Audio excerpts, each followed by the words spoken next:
కూటమి ప్రభుత్వ పాలనలో ఏపీ పెట్టుబడులకు కేర్ ఆఫ్ అడ్రస్గా మారింది.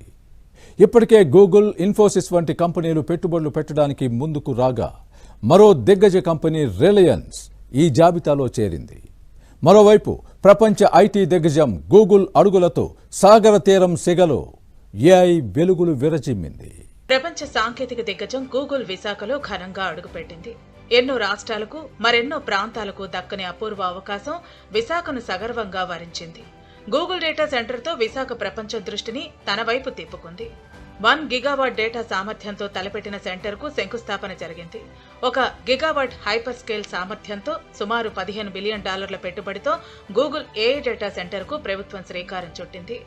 Google cloud India AI hub కు చేసిన ఈ శంకుస్థాపన వికసిత భారత్ కు పునాది రాయిగా నిలవనుందంటున్నారు నిపుణులు. విశాఖలో ఏర్పాటు కానున్న డేటా సెంటర్ ఏఐ యుగంలో కీలక పాత్ర వహించనుంది. భారత డిజిటల్ ట్రాన్స్ఫర్మేషన్ లో దీన్ని కీలక ఘట్టంగా అభివర్ణిస్తున్నారు నిపుణులు.